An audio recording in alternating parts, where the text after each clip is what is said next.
Bibles dans Matthieu chapitre 13. Matthieu, l'évangile de Matthieu au chapitre 13.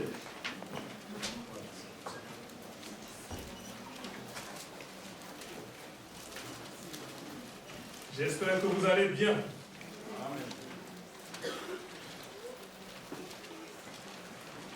Oh, merci Seigneur. C'est impressionnant. Chaque fois que je suis devant, je me dis dans quoi est-ce que le Seigneur va emporter encore. Il est tellement bon, Jésus. Amen. Amen. Voilà, nous lisons à partir du verset 4. Un semeur sortit pour semer. Comme il semait, une partie de la semence tomba le long du chemin. Les oiseaux vinrent et la mangèrent. Une autre partie tomba dans les endroits pierreux où il n'avait pas beaucoup de terre. Elle leva aussitôt parce qu'elle ne trouva pas un sol profond, mais quand le soleil parut, elle fut brûlée et sécha, faute de racines. Une autre partie tomba parmi les épines.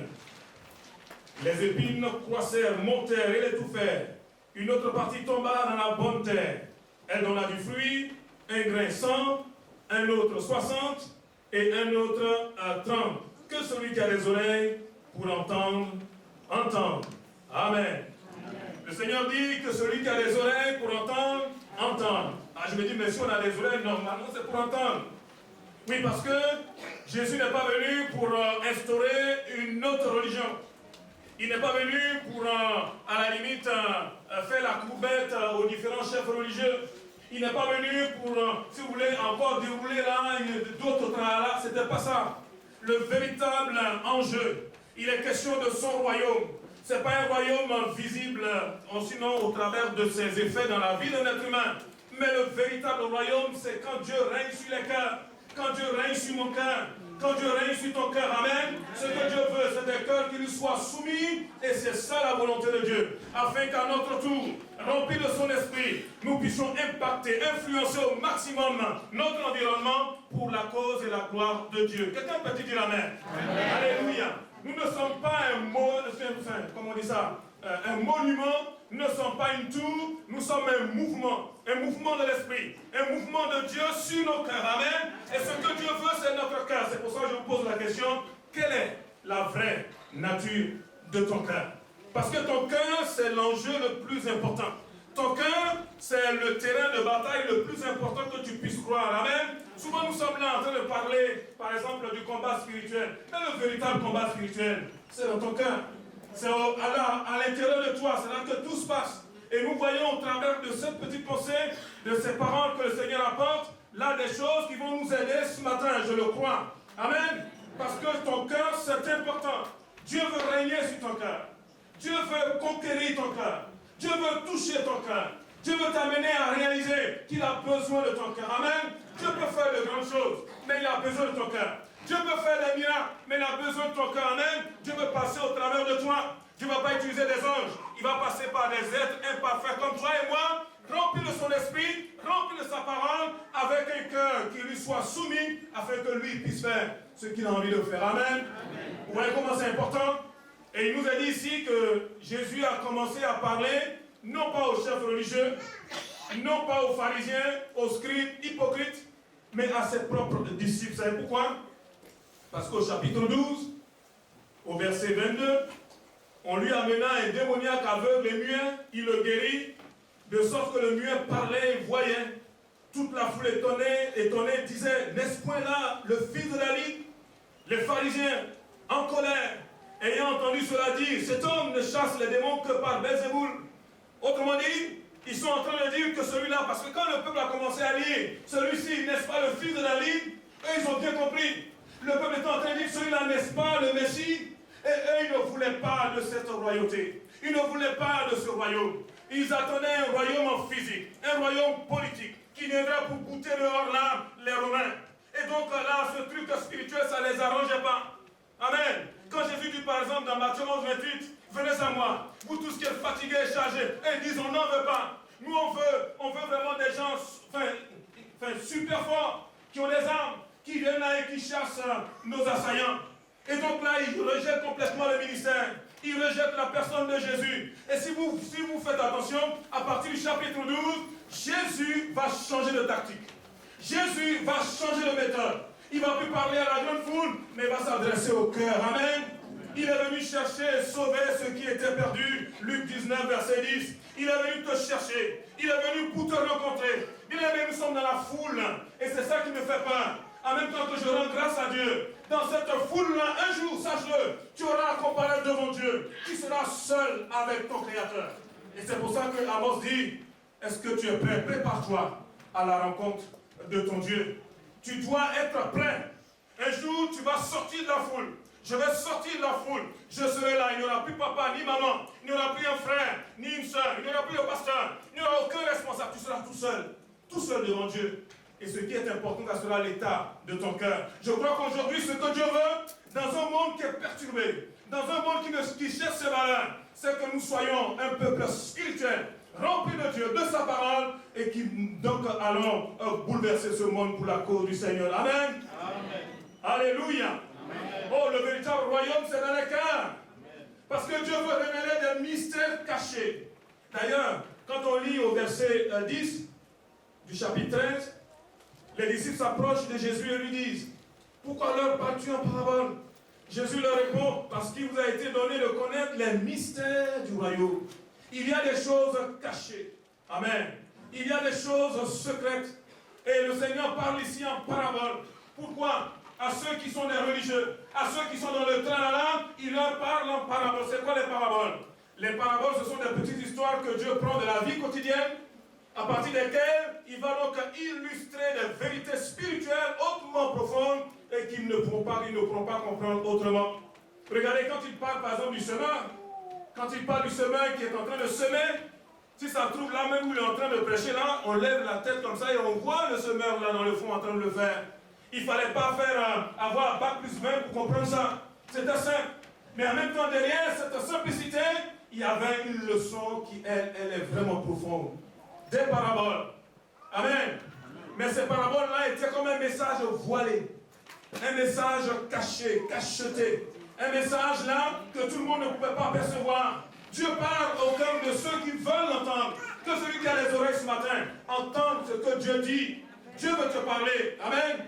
Oh, ma crainte vraiment, c'est que nous soyons de ceux qui ont des oreilles qui n'entendent plus. Et nous allons le voir. Parce que Dieu parle, au travers de ce message-là, le Seigneur présente différents terrains. Différents terrains qui sont en même temps différents types, si vous voulez, de cœur. Et vous allez voir que le véritable problème, ce n'est pas tellement le terrain en lui-même, qu'il soit le long du chemin, qu'il soit dans les épines, qu'il soit superficiel. C'est pas ça le vrai problème, c'est comment ce terrain a été travaillé. C'est pour ça que j'ai mis des différences pour des sols entretenus différemment. Comment tu prépares ton cœur? Comment tu te prépares? Vous voyez, nous sommes tous là, mais Dieu va utiliser chacun, j'aime pas trop ce mot, mais passer au travers de chacun d'entre nous pour faire ce qu'il a à faire, à condition que notre cœur, que ton cœur, que le mien, soit préparé. Comment tu te prépares? Comment tu te prépares?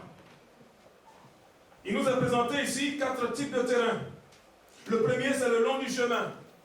Je vous rappelle que dans le temps, les champs n'étaient pas clôturés comme ça l'est peut-être maintenant. C'était comme on pouvait. D'ailleurs, quand on lit par exemple dans Matthieu au chapitre 12, au verset 1er, il nous a dit en ce temps-là, Jésus traversa des champs de blé. Vous voyez, les chemins étaient à travers les champs. Et il le faisait ce jour-là, un jour de sabbat. Ses disciples qui avaient faim se mirent à arracher des épis à manger. Pourquoi? Parce que d'un côté comme de l'autre, il y avait des champs. Donc ils pouvaient comme ça arracher quelques épis pour pouvoir les manger. Autrement dit, les sentiers, ce sont des petits chemins de terre à travers les champs qui permettent en même temps de border, si vous voulez, les champs. Le véritable problème du terrain, de ce terrain-là, de ce bord de chemin, c'est qu'à force d'aller et de venir, c'est un endroit qui est devenu dur au martèlement des pieds. Dur, c'est un terrain difficile. Quand la graine, quand la semence tombe dessus, fatalement, il ne pourra jamais rentrer en sol. Pourquoi? Parce que ce terrain-là n'a jamais été retourné. Il n'a jamais été travaillé. Et nous allons voir que ça, c'est l'image d'un cœur endurci. Le deuxième terrain, il nous est parlé donc des endroits pierreux, où il n'y a pas beaucoup de terre. Celui qui a acheté ce terrain-là, il ne sait pas qu'il est aveugle, il n'a pas vu, il a vu les pierres, il a dit, bon, tu veux qu'on m'achète? Non. En fait, il s'est fait avoir sur toute la ligne. c'est que quand on regarde comme ça superficiellement, il y a effectivement de la terre. Le véritable problème, c'est que ce terrain-là n'est pas profond. Et donc, dès qu'on commence à sonner un tout petit peu, peut-être 1 mètre, ben, il y a déjà des grosses pierres. Donc, c'est un terrain superficiel, comme certains cœurs. Et nous allons voir le danger, justement, d'avoir un cœur superficiel. Le 3e terrain que nous allons prendre du temps pour pouvoir voir, il nous est parlé de la semence qui tombe dans les épines. Les épines, ça pique. Les épines, vous vous rendez compte, les épines sont dans leur terrain naturel. Vous voyez? Les épines croissent là, pourquoi? Parce que c'est leur terrain. Ce n'est pas le gars qui est venu, le propriétaire, qui dit, ah, je vais semer les épines. Non. Et donc, comme les épines sont dans leur terrain de prédilection, ces épines sont assez vigoureuses. Elles ont des racines partout. Si on ne les arrache pas, ce qui se passe, c'est qu'elles vont beaucoup plus vite et elles étouffent la semence qui commence à essayer de se lever. Là, on va parler donc des soucis. Oh, bien-aimé, notre cœur est important. Amen. Ton cœur est important, mon ami. Ton cœur est très important. Le cœur de l'être humain. La Bible dit, veille sur ton cœur plus que sur toute autre chose. Veille sur ton cœur. Dieu ne va pas veiller sur ton cœur pour toi-même. C'est toi-même qui dois veiller sur ton cœur. Parce que c'est toi qui fais les choix. Et de tes choix, tu deviens responsable. Chacun aura à rendre compte pour ses choix. Notre cœur, c'est important. Amen. Nous sommes le royaume de Dieu, mais c'est un royaume spirituel écrit sur des cœurs. Dans les cœurs. Le Saint-Esprit agit où? Dans nos cœurs. Quand ton cœur est pour la gloire de Dieu, le reste après suit. Allez, dis-moi, quel est ton cœur? Quelle est la vraie nature de ton cœur? Allez, nous allons commencer par le tout premier. Et j'ai envie de dire là, comme ça, fais beaucoup attention. Ton cœur peut être endurci par le péché. Ton cœur peut s'endurcir. Ton cœur peut s'endurcir. Il y en a qui disent, ça ne m'arrivera jamais. Hey, ton cœur peut s'endurcir. À force d'être toujours en train de chercher des raisons pour ne pas faire ce que Dieu veut, pour résister à Dieu, si tu ne fais pas attention, un jour, ton cœur peut s'endurcir. Il y a des gens qui n'aiment pas Dieu, qui ne veulent pas de Dieu, ne veulent pas entendre parler de Dieu. Quand on commence à parler de Dieu, ça leur donne des boutons. Je parlais aux autres cultes là, il y a quoi? Il y a 2 ou 3 jours, j'ai été rendre visite dans, comment on appelle ça, à l'hôpital Saint-Louis. Je suis allé rendre visite à quelqu'un, une dame qui est dans une situation très difficile. Et bon, elle sort déjà de 2 types de cancers. Déjà, un cancer, c'est pas facile. Et là, elle émerge, elle sort de la réanimation. On l'a mise dans une salle assez confinée. Pour y entrer, il faut se laver les mains, porter des gants, porter une blouse. Enfin, faire en sorte de ne pas faire entrer les germes et de ne pas aussi en prendre. Et donc, voilà, pour vous dire combien de fois sa situation est vraiment délicate. Je suis arrivé et j'ai vu cette femme-là en train de souffrir. Elle était là sous la morphine et elle faisait comme elle pouvait pour pouvoir entretenir simplement un dialogue. Bien aimé, quand tout va bien, quand ça circule bien, on ne se rend pas compte que nous sommes à rien. Nous ne valons rien, malgré tous nos biceps et nos triceps. Un jour là, on sera en face de l'éternité. C'est pour ça que je dis, quelle est la nature de ton cœur? Et alors que cette femme-là était en train de me parler, et j'écoutais tout ce qu'elle me disait, j'ai entendu la porte s'ouvrir par derrière, c'est quelqu'un qui est entré. Ce qui m'a surpris, c'est que cet homme-là, il n'a même pas fait il n'a pas suivi les recommandations d'usage. J'ai vu, il n'y avait pas de gants, il n'y avait pas de blouse, il n'y avait pas... Je dis, mais waouh! Et puis il est arrivé là, il s'est assis là. Et tout de suite, il m'a fait comprendre que c'était lui le boss, quoi. Ah, c'était, voilà, il était en train de marquer son territoire. C'était lui le mari. Ok, d'accord, j'ai compris. Et pendant qu'on était là, j'écoutais cette femme-là, je priais au fond de moi. Tout à coup, j'ai eu une pensée. Et le temps même que je réalise, je me suis mis à parler. J'ai dit, mais c'est quand même terrible que des êtres humains puissent vivre sur cette terre. Et tout ce qu'ils connaissent, c'est manger, boire, se coucher, dormir. Et le lendemain, ils vont se réveiller. Ils ne connaissent pas Jésus. Leurs péchés ne sont pas pardonnés. Et ils vont se retrouver tout droit en enfer. J'ai dit, quelle bêtise. Pourquoi chercher comme ça, j'ai faim, à gagner ce monde entier si on perd l'essentiel? Je ne savais pas que je parlais pour le gars qui était derrière. J'ai entendu là comme un mousse dans la tête. Oh, il est sorti. Oh, qu'est-ce qui se passe? Je ne le connais pas, je ne l'ai jamais vu. Il est sorti, et quelques instants, il est rentré encore. Et il dit comme ça à sa femme, ah bon, tu veux changer de camp? Tout ça simplement parce que j'ai commencé à parler de Dieu. Vous voyez, il nous a dit ici que, oh Seigneur, que Dieu nous aide. Lorsqu'un homme écoute la parole du royaume et ne la comprend pas, le malin vient et enlève ce qui a été semé dans son cœur. Cet homme est celui qui a reçu la semence le long du chemin. Il entend la parole, mais il ne la comprend pas. Moi, quand je disais ça, il disait, mais si je ne comprends pas, c'est pas sa faute. En fait, ça veut dire, il ne la reçoit pas, il ne l'accueille pas, il n'est pas d'accord avec ça. Exactement comme toi. Quand tu lis la Bible, tu commences à dire, ah, mais ça là, ça c'est ce que la Bible dit, mais moi je dis ça. Tu vois, à force de faire ça, tu peux endurcir ton cœur. Tu peux endurcir ton cœur. Et combien parmi nous ont le cœur endurci? Dieu fait des choses extraordinaires, mais notre cœur est devenu dur comme du béton. Pourquoi? Parce que nous sommes toujours en train de chercher à expliquer l'inexplicable, à toujours vouloir faire les choses. Hey, moi j'ai vu des gens, excusez-moi, hein, moi aussi je suis un serviteur de Dieu. J'ai vu des gens qui sont venus et qui m'ont dit comme ça, ouais, vous êtes toujours en train de dire qu'il ne faut pas que j'épouse un païen. Où est-ce que c'est écrit ça? Ah bon? Moi c'est celui-là que je vais épouser. Moi c'est celui-là. Et puis ça ne sera pas quelqu'un d'autre. Mais c'est un païen. Tu vas souffrir. C'est pas grave. Moi c'est ça là.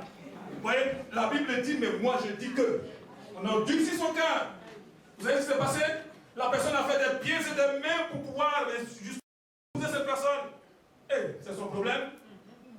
2 ou 3 mois après, il vient, ouais, ça va pas. Mais c'est normal que ça n'aille pas. Tu as endurci ton cœur. Depuis quand tu as vu qu'on met un bouc et puis une brebis ensemble? Moi, depuis le temps que je suis là, que je lis la parole de Dieu, ce truc-là, ça ne marche pas. Dis à ton voisin, hey, reste calme, ça ne marche pas. Ça ne marche pas.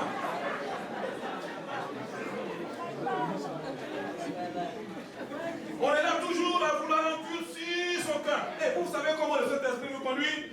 Au travers de notre cœur.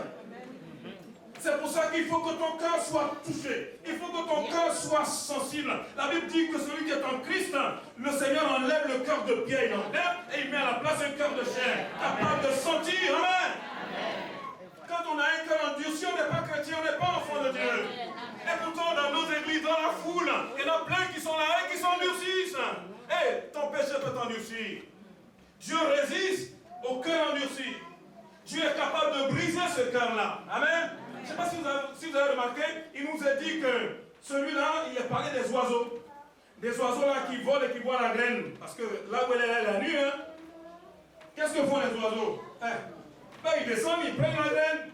Et Jésus, en expliquant ça, il dit ça c'est l'image de Satan et de ce démon. Waouh! Ça veut dire que finalement, à force d'endurcir ton cœur, de t'endurcir, tu es en train d'ouvrir un boulevard à l'autre là pour te faire du mal. Et après tu viens, tu dis priez pour moi. Mais le Seigneur dit je ne peux rien faire pour toi parce que tu endurcis ton cœur. Hey, n'endurcis pas ton cœur. Amen. N'endurcis pas ton cœur. Je me rappelle à l'époque, j'étais encore très jeune dans la foi. J'avais des pasteurs, des vieux pasteurs, et ils ne parlaient pas beaucoup. Et parfois ce qu'ils disaient, ça nous gênait.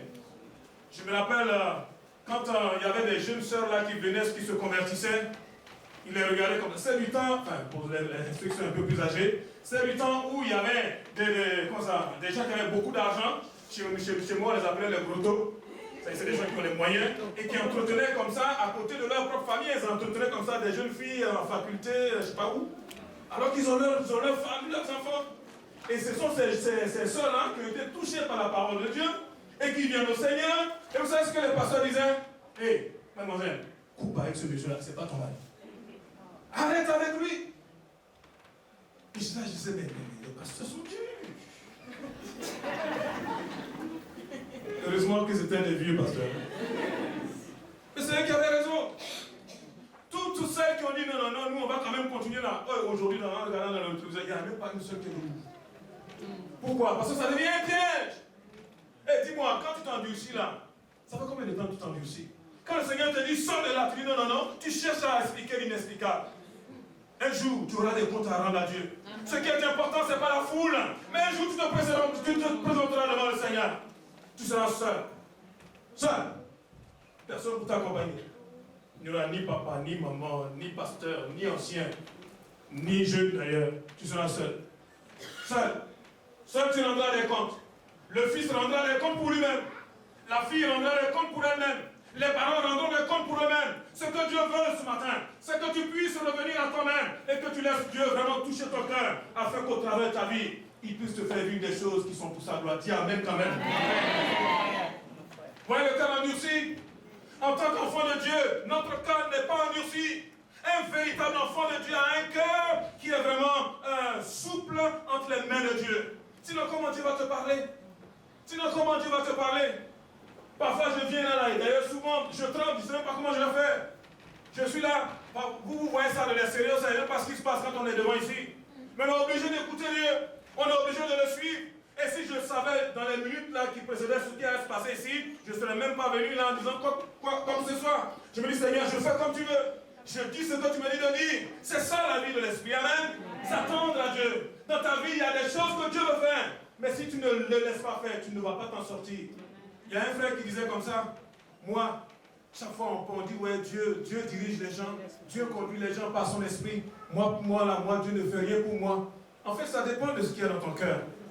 Un matin, il s'est réveillé comme tous les jours. Il est allé à son travail comme tous les jours. Il a fait tout le travail qu'il pouvait faire comme tous les jours. Il a fini le soir comme d'habitude. Il est allé, il a pris sa voiture.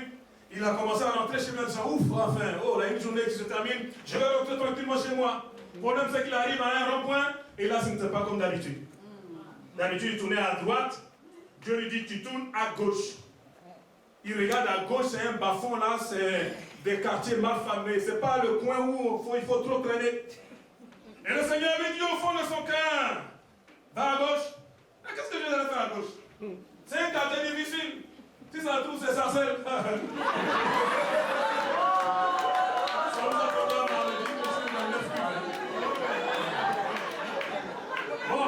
Bon, ok, ouais, ok. T'as dit quoi, Dieu, vous allez faire quoi, ça seul? C'est difficile, ça seul. Moi, je préfère aller là, quelque part, là-bas, dans le 9-2.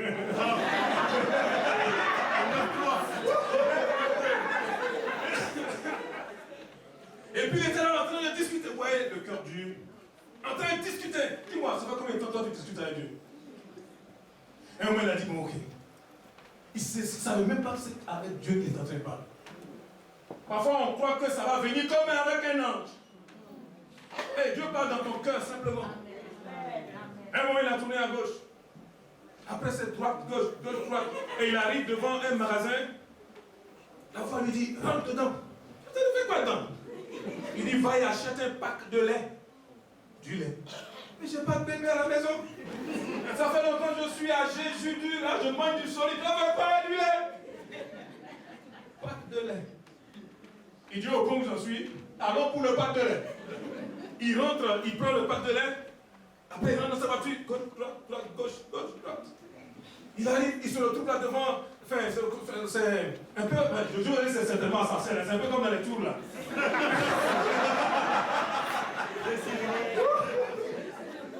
Il dit appuie là. Je l'appuie. Rien. Il dit j'ai fait ce que je vais faire. Cette histoire-là, ça ne marche pas. Au moins, il va se retourner. La voix lui dit appuie encore. Appuie bien. Il dit c'est bon, je m'en vais chez moi. Quand il a à peine le dos tourné, il entend la porte qui s'ouvre. Vous savez ce que c'était? Vous voulez que Dieu vous conduise? Je vous dis, avec un cœur endurci, Dieu ne peut rien faire pour vous. C'était un homme et une femme dont le bébé n'avait pas à manger, je ne sais plus depuis combien de jours. Et c'est le cri de l'enfant là qui a alerté Dieu, qui a amené cet ange. Cet ange là, c'était ce bonhomme. Amen. Il a donné le pack de lait, c'était ce qu'il fallait pour cet enfant. Vous voulez voir le miracle? Vous voulez voir Dieu agir? N'ayez pas le cœur endurci. Dis à ton ami, hey, arrête de t'endurcir.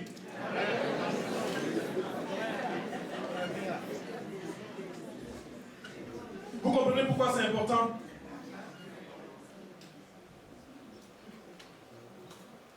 Et ce qui est extraordinaire, c'est que les sentiers là, c'est souvent à côté des champs. Ça veut dire, quelqu'un peut être endurci à côté même des vrais enfants de Dieu. C'est extraordinaire. Vous pouvez être mis à côté des gens qui sont vraiment, qui vivent la grâce de Dieu, et pourtant, dans leur entourage, vous allez voir des gens qui disent, moi, Dieu, non, ni Dieu, ni maître.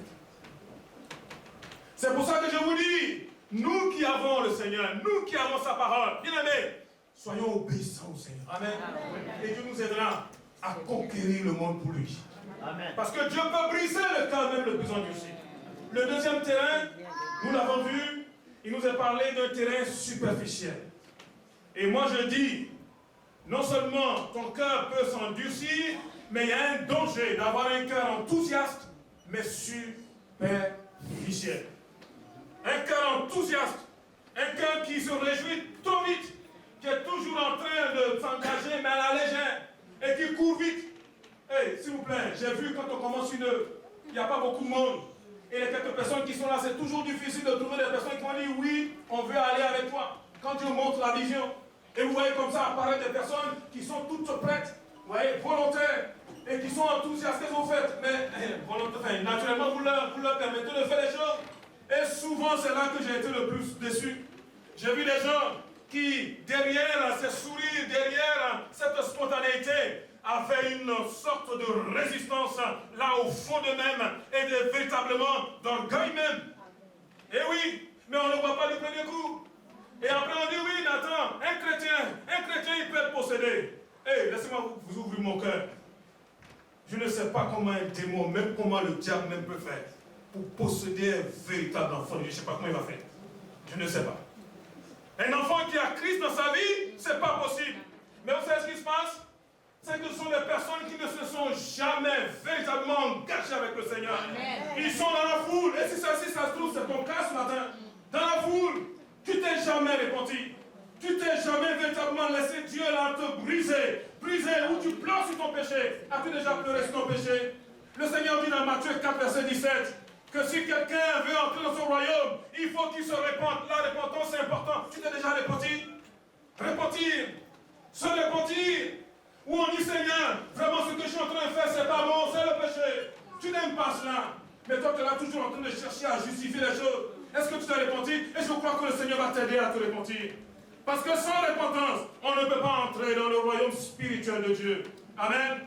On peut gonfler le nombre de membres dans une église, mais on ne fera jamais partie du royaume de Dieu parce que c'est spirituel et c'est sur les cœurs. Dieu veut toucher ton cœur. Amen. Amen. Oh, ce qui est superficiel est dangereux. Très dangereux. Comme je dis, on ne prend pas le temps d'estimer le prix. Il y a un prix à payer pour être un disciple. Jésus dit, Luc 9, verset 23 à 24, si quelqu'un veut venir après moi, si quelqu'un veut être mon disciple, il faut qu'il renonce à lui-même. Hey, est-ce que tu as renoncé à toi? Renoncer, ça veut dire, il y a des choses que j'ai envie de faire, mais je dis, Seigneur, non pas comme je veux, mais comme toi tu veux. Amen. Comme toi tu veux. Est-ce que toi tu dis cela? Toi tu dis non, non, non, de toute façon on peut être chrétien et puis vivre ces choses-là, c'est comme ça que tu es, comme tu es. Et après tu dis non, Dieu ne fait pas ci, Dieu ne fait pas cela, parce qu'en fait tu es superficiel. Superficiel. Ce que je veux te dire ce matin, c'est qu'aujourd'hui la porte de la grâce est encore ouverte. Tu peux encore rentrer. Arrête de t'amuser. Derrière l'ambiance là, un jour Dieu va nous appeler. Dieu va t'appeler. Et comme je l'ai dit, tu seras tout seul. Je ne sais pas si je vous l'ai déjà raconté. En Afrique, la mort, comme partout, hein, c'est dramatique. Et quand c'est surtout un homme qui part, pour la maman qui reste là avec les enfants, c'est un drame. C'est terrible. Parce qu'en général, c'est lui qui apporte toute la subsistance. Elle n'a rien d'autre. Et quand c'est lui qui a la force vive, c'est lui qui travaille le champ. Et si lui n'est plus là, il va faire comment? Et voici donc cette pauvre femme-là, en train de suivre le cercueil, c'est son mari qui s'en va pour être enterré. Elle est complètement, elle ne sait même pas dans quel état elle est. Elle court, elle dit, je vais aller avec mon mari. Et moi je comprends pourquoi. Je vais aller avec mon mari. Le problème c'est qu'à force d'aller et venir comme ça, là, elle a oublié que le trou là était ouvert. Elle est tombée dans le trou. Qu'est-ce qu'elle a fait? Elle est montée. Oh, c'est qu'elle a rentré là-bas, elle a dit, avec ton mari.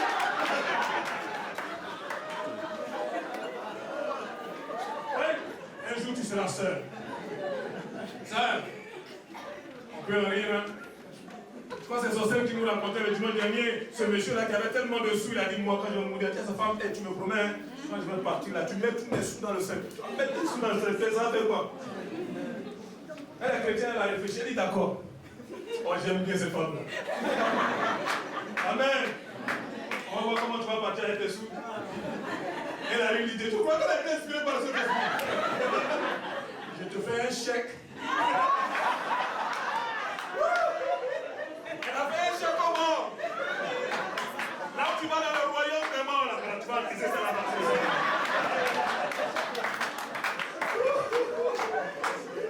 Ah, je me suis jamais aussi marié. Gloire à Dieu. Oh, ma prière vraiment, c'est que derrière tout cela, tu puisses dire, Seigneur, regarde ce que j'ai fait. Amen. C'était difficile, mais j'ai appris à te faire confiance. Dieu peut faire de grands choses. Vous savez pourquoi aujourd'hui il y a plus beaucoup de miracles dans nos assemblées? Parce que nous sommes trop intelligents pour nous soumettre à Dieu. Amen. Nous contrôlons trop les choses. Tu contrôles trop les choses. Tu réfléchis trop, tu es tellement intelligent que ton intelligence là même te ferme les yeux, tu ne vois même plus Dieu. Amen. Oh, que Dieu nous aide. Vous êtes là? Amen. Dis à ton voisin, écoute bien, hein. C'est de toi notre les questions. Non, parce qu'il y en a qui disent, ah, si le frère Jacques était là, ça c'était bon pour lui. Hein. Si la sœur Antoinette était là, ça c'était bon pour lui. C'est pas pour Jacques, c'est pas pour lui, c'est pour toi. Dieu ne parle pas aux abonnés absents. Vous êtes d'accord avec moi? Si tu veux parler à Jacques, viens parler à Jacques là-bas. Est-ce que tu es vraiment profond dans ton engagement? Regarde, depuis le temps que tu marches avec Dieu, est-ce que tu as pris le temps de te repentir vraiment? Est-ce que tu as pris le temps d'avouer tes péchés vraiment? Pourquoi tu ne le ferais pas? Qu'est-ce qui t'empêche de faire ça? Pourquoi? Ce matin, Dieu veut te parler cœur à cœur. Et moi, quand j'ai fini de prêcher, c'est ce que je fais? Je rentre à la maison. Je disais comme ça ce matin. Hier nuit, mon épouse m'a vraiment énervé. J'ai failli ne pas venir pour prêcher la parole de Dieu ce matin. Moi, j'étais en colère. Parce que vous, les femmes, parfois, vraiment, vous exagérez aussi. C'est la fête des mères. Bon, souvent, vous exagérez. Mais vraiment, elle m'a sorti un truc là. Waouh! J'ai dit, mais waouh! J'ai vu un bonhomme au fond de moi qui s'est réveillé, j'étais quoi?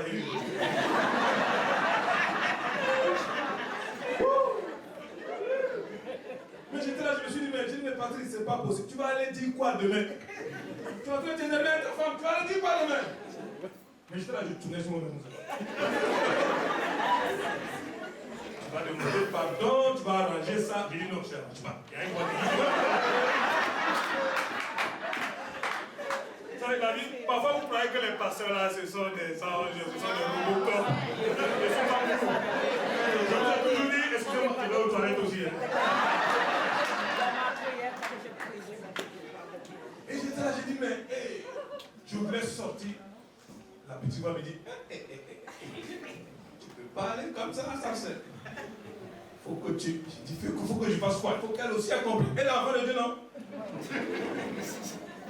On dirait qu'elle est mariée, là, ils me comprennent. Hein?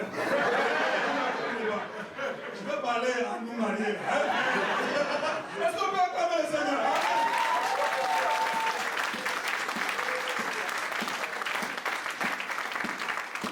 Mais pour une fois, c'était chaud. D'habitude, c'était plus facile, mais ce matin, je ne sais pas pourquoi c'était chaud. Donc, j'ai dit, bon, ok. Et quand c'est comme ça, quand je traverse le salon, là, c'est pas aussi vite, hein, je vais doucement.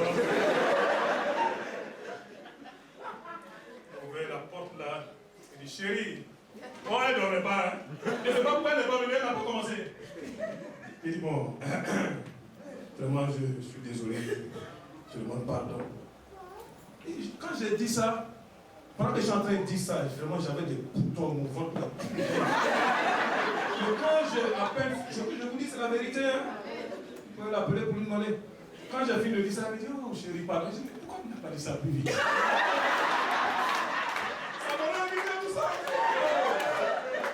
Vous voyez, c'est important de se soumettre à Dieu. Oh, toi, quand ça arrive, là, tu dis, ouais, de toute façon, lui aussi, c'est lui qui a tort. C'est lui-là qui a commencé. Et c'est comme ça, on est comme on est, on bloque le Saint-Esprit, on atteste le Saint-Esprit. Si je n'avais pas réussi à faire ce matin-là, il n'y aurait rien pour pouvoir dire. Hein. Quand je vais vouloir ouvrir ma bouche, je vais dire, peut-être pas, ça n'a rien à dire ici. Vous comprenez pourquoi c'est important? Le cœur, c'est important. Et il y en a là qui sont fâchés depuis des années là, quand vous êtes assis là. Moi, je rends grâce à Dieu pour le bonhomme qui a fermé ici là. Parce qu'avant, toi, tu rentrais là et l'autre sortait ici. Maintenant, ils ont fermé là, vous allez tous rentrer là.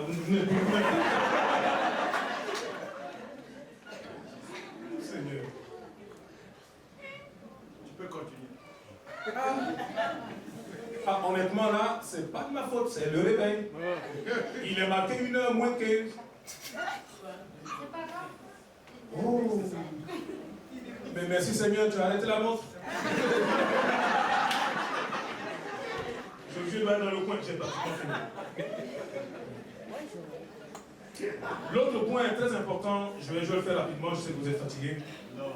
Il nous a parlé de ce troisième terrain-là qui est terrible.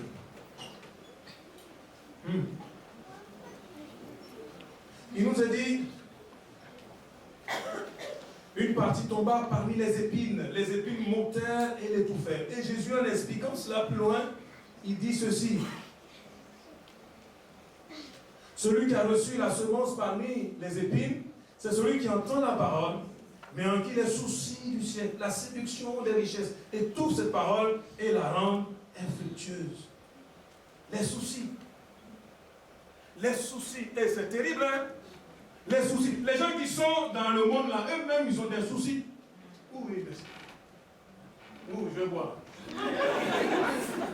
Ok, je vais boire pour faire plaisir. Merci Seigneur. Tu es toujours préoccupé par les soucis. Quelle sera ma carrière? Comment je vais faire plus de bien? Tout ce qui t'intéresse, c'est la garde-robe. En parlant de garde-robe, je connais quelqu'un. Ne riez pas, c'est sérieux. Hein? Chaque jour que je vois cette personne, il y a un nouveau sac. Et sur le sac, il y a au moins 2 ou 3 griffes. Le prix du sac, là, c'est mon salaire. Ce que tu mets dans là, même si c'est l'autre sac, c'est le même truc là. Il faut qu'on voit le nouveau sac. Il faut qu'on voit une nouvelle apparence. Il faut qu'on voit. Alors qu'à la maison, là, ça ne va pas. Son mari fait comme il peut pour essayer de redresser la barre. Elle a tout ce qu'elle connaît. Ses chaussures, ses sacs, ses cheveux. Eh oh!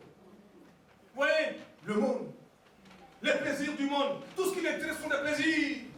Mais si vous leur demandez quel est le fruit spirituel que tu portes, nada, rien, zéro. Chez moi, on dit oui, quelle fille. Ah, on dirait que j'ai quelques compatriotes ici. Ah, il y a beaucoup de parler en langue ce matin. Hein. Rien. Le prestige, les plaisirs. Dis-moi, est-ce que ton cœur est pur? Est-ce que ton cœur aime Dieu? Est-ce que ton cœur aime Jésus? Est-ce que tu aimes vraiment le Seigneur? Est-ce que tu es sauvé? C'est ça le plus important. Les sacs et tout le reste là, c'est bien. Chaque chose a sa place, bien sûr. Mais quand tu exagères, Dieu n'est pas dans l'exagération. Il y a un temps pour chaque chose et à chaque chose pour chaque temps. Et oui, toi tu es là, hey, si l'autre là, tu ne l'aides pas, comment vous allez faire au niveau de la famille? Tu es là, tout ce que tu connais, c'est toi, moi. Avec moi, là, on finit dans le trou. Et oui, je sais que parmi nous, il y en a, tout ce qui les intéresse, c'est leur apparence. Ils vont mettre 4 heures, 5 heures, 6 heures pour leur apparence physique. C'est bien. Mais il faut équilibrer ça avec aussi quelque chose de spirituel qui fasse au moins les 4 heures ou les 5 heures. Et oui. Sinon, après, on devient comme les gens du monde. Il y en a là, tu les mets là où ils sont. Tu regardes, on dit, mais qui est chrétien ici? Et c'est la même chose. Et vous parlez comme les gens du monde. Vous vous comportez comme les gens du monde. Vous vous habillez comme les gens du monde. Et vous allez venir dire que vous êtes enfant de Dieu. Vous pouvez tromper la foule. Vous pouvez tromper le pasteur Jean-Claude Boutinan, mais vous ne tromperez jamais Jésus. Amen. Et oui, je vous aime bien, mais je suis obligé de vous dire qu'un jour, nous aurons à comparaître devant le tribunal de Christ, mes amis. Chacun pour sa part. Amen. Aujourd'hui, la porte est encore ouverte. Aujourd'hui, la grâce est là. Tu peux encore revenir au Seigneur. Hey, arrête de continuer comme ça, ce n'est pas bon. Ce que Dieu veut, c'est quelqu'un qui rentre en lui-même. Vous avez entendu parler, vous avez lu le fils prodigue. Ce gars-là, à force de s'entêter à vouloir toujours rester dans les plaisirs, c'est le gars qui disait, moi, oh, je suis fatigué de rester à la ferme. Moi, je vais aller à Paris, là. Moi, je vais aller avec cette parisienne. Je suis fatigué d'être là derrière les bœufs, les cabris. Moi, je vais mordre. Je veux mordre Paris à plein temps. Je dis, ouais, fais gaffe parce que tu vas te casser les dents. Et à force de tellement mordre Paris, vous savez ce qu'il s'est trouvé? Il s'est retrouvé là dans une mare là, nez à nez avec des cochons. Cochons. Et là, à un moment donné, il a commencé à réfléchir. Vous êtes en train de réfléchir? Que le Seigneur nous aide à réfléchir. Aujourd'hui, on n'aime pas réfléchir. On met les Walkman, on met les trucs là dans l'oreille. Il y en a même quand ils mettent dans l'oreille, je suis à 10 mètres, j'entends, il dit, mais je suis que tu as mis quelque chose dans ton oreille. En train de se détruire le tympan, simplement parce que voilà, tout ce qu'on aime, c'est ça, essayer de s'abrutir. Et tôt ou tard, un jour, il faudra revenir. Il faut réfléchir. Et ce que le Seigneur veut, c'est que nous soyons des hommes et des femmes qui réfléchissent, bien aimés. Dieu peut faire des grandes choses dans nos vies. Tout est bloqué. Ce n'est pas à cause de Dieu, ce n'est pas du fait de Dieu. C'est parce que toi, tu es charnel. Et j'entends dire que maintenant, il y a des chrétiens charnels. Chrétien charnel, normalement, c'est une anomie. C'est anormal. Un chrétien est normalement spirituel. Pourquoi? Parce que Dieu parle, Dieu agit dans son esprit. Amen. Amen. Dans son cœur. Un chrétien qui est charnel, ça ne fait pas partie normalement du vocabulaire du royaume. Un chrétien spirituel. Oh bien, mais Dieu peut nous faire rentrer dans des choses extraordinaires. Être baptisé dans cet esprit-là, ce n'est pas une option. C'est Dieu qui le fait. Amen. Mais souvent, nous sommes tellement nus. Une soeur est venue me voir en me disant, oh, moi, je ne pourrais jamais être baptisé dans cet esprit. D'ailleurs, je ne vais pas raconter celle-là. J'étais encore très jeune dans la foi. Et quand je me suis converti, donc après, j'ai été baptisé dans cet esprit. Baptisé dans cet esprit, tout de suite. Mais c'est extraordinaire. Le Seigneur m'a mis dans la pensée d'aller visiter un frère. Je ne savais rien de sa vie, heureusement. Heureusement. Si je savais, je crois que je ne serais pas parti. Le Seigneur m'a dit, bon, avec un nom comme ça, il s'appelait Thomas. Il va voir Thomas. Je suis allé voir Thomas. J'arrive, Thomas était en train de faire sa lessive. Je vois ça comme si c'était hier. Et j'arrive, je dis, Thomas, Jésus-Christ m'envoie te dire qu'il te baptise dans cet esprit ce soir. Mais ce soir, tu viens dans ma chambre. Si je savais. Le gars est en train de faire sa lessive. Il a arrêté, il m'a regardé, je crois que ça a dû durer au moins 5 ou 10 minutes. Il n'a rien dit. Et à la fin, il m'a dit, je viens. Ce que je ne savais pas, c'est que ce gars-là, ça faisait des années qu'il était dans l'église. Que tous les pasteurs s'étaient cassés carrément sur son cas. Et que vraiment, les gens ne savaient même pas où le mettre. Et pourtant, il avait tellement de capacités, de compétences, mais il ne pouvait pas aller plus loin parce qu'il n'était pas passé dans le Saint-Esprit. Et moi, j'arrive là, le petit genou là. J'ai dit, hey, Thomas, Jésus-Christ est parti dans son esprit. Et le soir, il est venu. C'était 19h. Il est arrivé là. J'ai dit, écoute Thomas, j'étais avec le frère Évariste. J'ai dit, écoute, on va prier pour toi. Et le Seigneur va te remplir du Saint-Esprit. Croyez-moi si vous voulez. Mais Dieu sait que c'est vrai. On a à peine posé les mains sur la tête de Thomas. Waouh! J'ai vu des baptêmes dans le Saint-Esprit, mais celui-là, c'était extraordinaire. Il a explosé comme un geyser. Il a crié, il s'est mis à parler en d'autres langues, mais d'une façon abondante, extraordinaire. Et toi, tu n'es pas baptisé dans le Saint-Esprit. Tu sais pourquoi? Parce que tu bloques le Saint-Esprit. Tu veux contrôler le Saint-Esprit. Tu es en train d'être là, en train de dire, ouais, moi, il faut que ça se passe comme ça. Un peu comme moi d'ailleurs, quand je me suis converti, moi, si je voulais que le Saint-Esprit, vraiment, il le fasse publiquement. Je vous dis franchement, hein, je dis, Seigneur, tu me baptises le Saint-Esprit, je suis d'accord, mais est-ce que ça soit devant l'église? Quand tu me soulèves un peu en haut, tu me fasses voir des éclairs, et puis tu me jettes dans la foule. Et puis comme ça, tu ne pas en d'autres langues. Voilà. Vous savez comment le Seigneur a fait? Il m'a pris à contre-pied. Je suis venu dans l'église, on a prié pour moi, rien. J'ai dit, mais Seigneur, c'est pas normal, c'est pas bien. Je suis rentré à la maison, dans ma chambre, j'ai m'agenouillé seulement pour prier. J'ai dit, mon Seigneur, je suis fatigué, je vais dormir. Seulement ça, là, j'ai commencé à parler un peu avec le Seigneur. Non, pas ici, pas ici. Il va aller dans la grande assemblée. Hey, ce matin, Dieu peut faire des grandes choses, amen. Est-ce que nous pouvons nous tenir debout? Nous allons rendre grâce à Dieu. Et si notre cœur est dur, dis Seigneur, je viens tel que je suis. Je te donne mon cœur. Bien-aimé, on peut rire, mais derrière tout cela, tu as besoin de toi. Tu as besoin de toucher ton cœur. Amen. Est-ce que nous pouvons crier au Seigneur? Y a-t-il quelqu'un qui dit Seigneur, je réalise aujourd'hui que j'ai besoin de toi. J'ai perdu du temps à m'endurcir. J'ai perdu du temps dans une vie superficielle. Je suis là en train de faire des choses qui ne valent pas la peine. Seigneur, j'ai perdu du temps dans l'apparence, dans ce prestige qui ne m'apporte rien. J'ai besoin de toi. Je veux te connaître. Je veux te donner mon cœur. Est-ce que nous pouvons tous crier au Seigneur pendant quelques instants? Bien-aimé, ce n'est pas de moi dont il s'agit. Il s'agit de toi. Il s'agit de ta vie. Aujourd'hui, tu peux commencer quelque chose d'autre. Tu peux avoir un nouveau départ. Ne le mets pas à demain. Amen. Ne le mets pas à demain. Aujourd'hui, c'est le jour du salut. Dis Seigneur, je me suis trompé. J'ai péché contre toi. Seigneur, j'ai fait ce qui est mal. Alléluia. J'ai été égoïste. J'ai été égocentrique. J'étais là en train de voir le monde simplement. C'est seulement au niveau de mon nombril. Seigneur, j'ai besoin de toi. Je suis un malheureux. Je suis dans les chaînes. Seigneur, je veux m'en sortir, mais je ne peux pas. Toi seul peux me libérer. Toi seul peux me guérir. Alléluia. Et alors que tu es en train de prier, Jésus va venir te changer. Change-moi. Quelqu'un peut-il crier au Seigneur en disant Seigneur, change-moi. Seigneur, change mon cœur. Seigneur, change mon cœur. Seigneur, sauve-moi. Sauve-moi ce matin. Alléluia. Sauve-moi. Oh Seigneur, je m'abandonne entre tes mains. J'ai fait ce qui n'est pas bien. Seigneur, guéris mon âme. Guéris mon âme. Seigneur, je veux vivre pour toi. Je veux vivre pour toi. Que mon cœur, Seigneur, soit pour toi, mon Dieu. Seigneur, glorifie ton nom. Est-ce qu'il y a quelqu'un qui est courageux? Quelqu'un qui peut crier pour sa propre vie? Qui n'a pas honte de ce qui peut se passer autour de lui? Et qui dit, Seigneur, aujourd'hui c'est mon jour.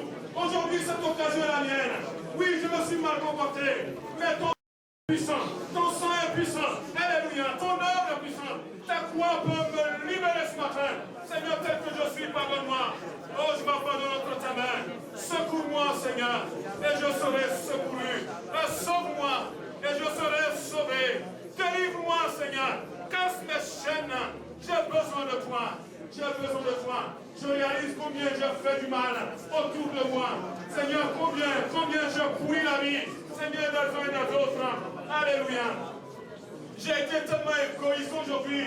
Je suis en train de payer le prix. Mais toi, tu peux m'aider. Toi, tu peux me secourir. Seigneur, viens. Alléluia. Quelqu'un peut-il élever la voix? Je ne vous entends pas. Soyons courageux. Quelqu'un peut-il crier à Jésus pour sa propre vie? Amen. Ouvre la bouche, prie pour toi-même. Dis Seigneur, la Bible dit celui qui persévérera jusqu'au bout, il sera sauvé. Si tu cries au Seigneur, il te secoue. Seigneur, aide-moi. Seigneur, délivre-moi. Seigneur, sauve-moi. Seigneur, me voici. Je m'abandonne, je ne l'ai jamais fait. Mais je me répands ce matin. Alléluia, je me répands. Seigneur, je confesse. Oh Dieu, combien j'ai besoin de toi. Seigneur, je veux être un bon mari. Je veux être une bonne épouse. Je veux être, mon Dieu, un frère, une sœur, rempli de ton esprit. Je ne veux plus être charnel. Seigneur, délivre-moi, visite-moi. Alléluia. Oh, gloire à Dieu.